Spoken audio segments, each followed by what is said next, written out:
Now the other mods I did were really simple. 4 resistors. We got R2 here, R1, R6, and R7. Now these are all basically gain.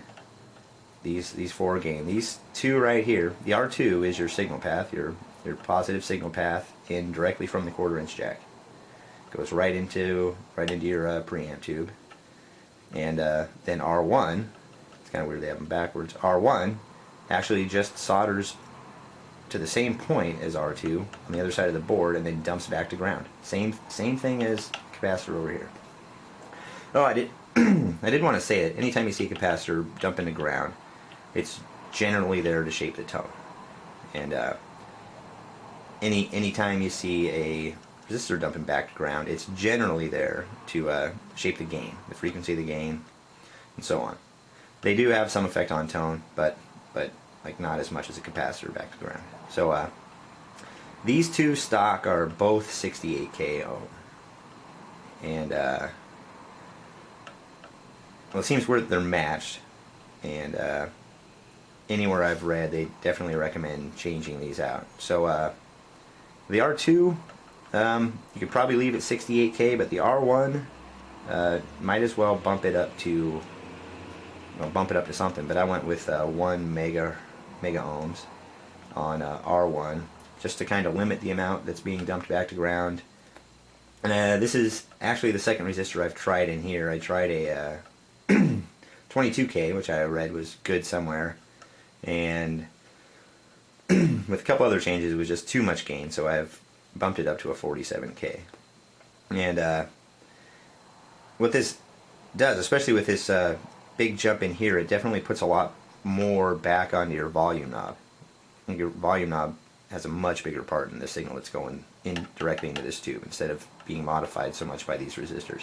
So, I mean, really you could put a jumper in R2 and just put a giant resistor in R1 and all the gain would go right into the preamp tube and everything would be relying on your volume knob on your guitar. So that's pretty much that. I got like I said, 1 mega ohm here and a 47K ohm resistor here, and pretty simple. Now over here on the R6 and R7, same deal. This is coming out of the preamp tube. The R6 goes directly into the volume knob, then it gets sent back from the volume knob into the signal path. R7 is the dump to ground. So I've read recommended to change both of these to 100K ohm. Now they were originally both 1 mega ohm, and actually this 1 mega ohm resistor I have over here came from one of these 2. So originally I read to put a jumper here and leave this resistor, but I've since read other stuff and it seemed to make a lot more sense because doing that was just way too much gain. And I really had a hard time getting any clean tone at all without turning my guitar down to like 2. So I've decided to go with something a little closer to another recommendation, but still not the same, because I found another kind of a schematic online from an old CWAT forum, and if you look for it, it's there online, pretty easy to find, about making both of these 100K.